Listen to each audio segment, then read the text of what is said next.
రండి, హిందువులందరూ ఏకమై రండి అని పిలుపునివ్వడం అది వేరే మతాలను విడగొట్టడం లాగా అనిపించడం లేదా? అంటే ఎక్కడో కొంత ఎమ్మెల్యేలు కానీ లేదా కొంతమంది కార్యకర్తలు కానీ ఇస్తున్న స్టేట్మెంట్స్ బీజేపీకి ఈ విధంగా మతపరమైన పార్టీ ఇది అనే ఒక మచ్చ పడుతోంది, అది ఏ విధంగా చూస్తారు? అది ఏం లేదంటే భారతీయ జనతా పార్టీ సనాతన ధర్మానికి హిందుత్వానికి మొదటి నుంచి కూడా కట్టుబడినటువంటి అంశం కాబట్టి కొంత మాట్లాడతాము, సనాతన ధర్మం మీద మాట్లాడతాము, ధర్మాన్ని కాపాడుకునే ఒక హిందూ గర్వంగా హిందూ అని చెప్పుకునేటువంటి పరిస్థితి లేనటువంటి పరిస్థితులు కాంగ్రెస్వి, ఆమ్ ఆద్మీ పార్టీవి. వీళ్ళు సెక్యులర్ అనేటువంటి ముసుగులా ఏం చేస్తారో అందరు కూడా తెలుసు కదా. నిర్మోహమాటంగా చెప్తా ఉన్నాం కదా, హిందూ హిందూ అంటే తప్పేముంది? దేవాలయానికి దాని మీద మాట్లాడతారు. ప్రతి అంశంలో కూడా ఎక్కడైనా హిందువులకు సంబంధించిన అంశం మాట్లాడితే వెంటనే భారతీయ జనతా పార్టీ హిందూ ముసుగు హిందూ అని ఎందుకు అవసరమే ఉంది? అవన్నీ మీరు అభివృద్ధి అంశం ఉంటే అభివృద్ధి అంశం మీద మాట్లాడండి. దాని మీద అవసరం 500 యూనిట్ల ఉద్యోగం, దేవాలయానికి 500 యూనిట్ల విద్యుత్ ఇస్తా ఉంటారంటే దాని మీద పేద రాద్ధాంతం. అరే ఎక్కడ సనాతన ధర్మాన్ని కాపాడుకునేటువంటి పరిస్థితి ఎవరిని వ్యక్తిగతంగా అన్నది ఉంటది. భారతీయ జనతా పార్టీ తన ధర్మాన్ని కాపాడుకునేటువంటి ప్రయత్నం చేస్తుంది, దానిలో ఏమాత్రం సందేహం లేదు. ఇతర మతాన్ని దూషించినటువంటి దాఖలాలు ఎక్కడున్నాయండి? సమమత పరమతాన్ని కూడా గౌరవించేటువంటి సంస్కృతి హిందూ సాంప్రదాయం, దాన్ని గౌరవిస్తున్నాం కదా.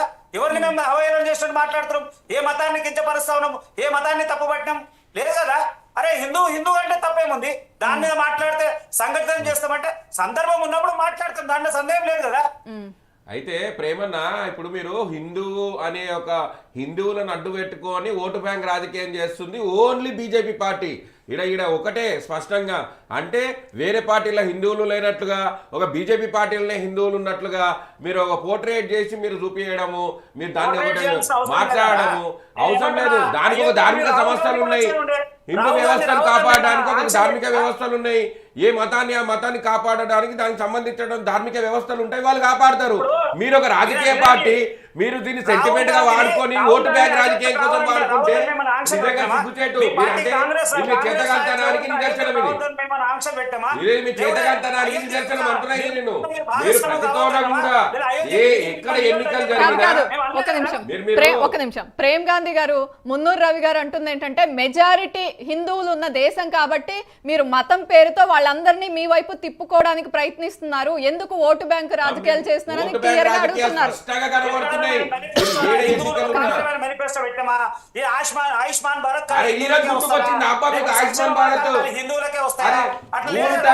ప్రధానమంత్రి కాదు గాంధీ గారు, నా మాటినండి మేనిఫెస్టోలా అమలు చేస్తున్నటువంటి పథకాలలో మీరు ఏం అమలు చేశారు సార్? మీరు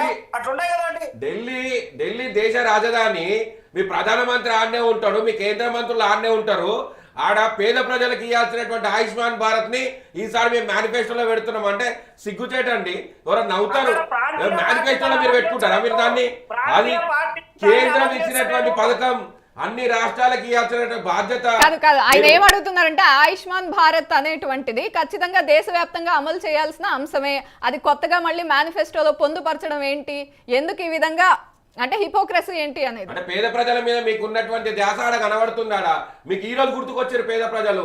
ఈ రోజు ఢిల్లీలో ఉన్నటువంటి మహిళలకు పథకాలు ఇస్తామంటారు, ఈ రోజు గ్యాస్ సిలిండర్ ఇస్తామంటారు. మళ్ళీ ఇన్నేళ్ళు ఏడవనుకున్నారు మీరు? దేశంలో ఉన్నటువంటి రాజధాని అది, దేశ రాజధాని. ఓసారి ఓల్డ్ ఢిల్లీ పోయి చూడు, ఎంత దళితంగా ఉంటారు. ఏం భారతీయ జనతా పార్టీ? మా నోరు తెరిస్తే మేము హిందువులను కాపాడతాం, హైందవ ధర్మాన్ని కాపాడతాం అంటారు. దేశవ్యాప్తంగా ఇచ్చినటువంటి ఒక రాష్ట్ర వ్యాప్తంగా కాదు. అయితే కొన్ని రాష్ట్రంలో ఉన్నటువంటి పరిస్థితుల ప్రభావం కొంత మేనిఫెస్టోలో మార్పు జరిగిందే తప్ప దేశవ్యాప్తంగా సిద్ధాంత ప్రకారంగా ఏడ పనిచేస్తుంది మీ పార్టీ? సిద్ధాంత ప్రకారంగా ఉంటే దేశ ప్రజల్ని కాపాడాల్సిన బాధ్యత ఉన్నటువంటి మీ పార్టీ ఏడ కాపాడుతుంది? ఆడ మా పార్టీ అధికారంలో లేదు అని అంటే ఆడ ఆ పథకాలను బంద్ చేపిస్తారు. ఇదా మీ సంస్కృతి? ఇదా మీరు నేర్పిస్తారు పేద ప్రజలు? ఇదా మీరు కాపాడేది? ఇక్కడ క్లియర్ గా చెప్తా ఉన్నాము, ఏవైతే ప్రాంతీయ పార్టీలు ఉన్నాయో ప్రాంతీయ పార్టీలు భారతీయ జనతా పార్టీకి కేంద్రంకి ఎక్కడ గుర్తింపు వస్తున్నటువంటి ప్రయత్నంలోనే ఆయుష్మాన్ భారత్ గానీ కేంద్రానికి సంబంధించినటువంటి అనేక పథకాల పేర్లు మార్చి ఆ యొక్క పథకాల యొక్క డబ్బుని లేదా పథకాలను కూడా అమలు చేయనటువంటి దాఖలాలు ఉన్నాయి. మేము క్లియర్ హిందూ అనేటువంటి ముసుగే లేదు కదా. మీరు చెప్పుకోవచ్చు కదా, మీరు మీ పథకం మాది అని చెప్పుకోవచ్చు.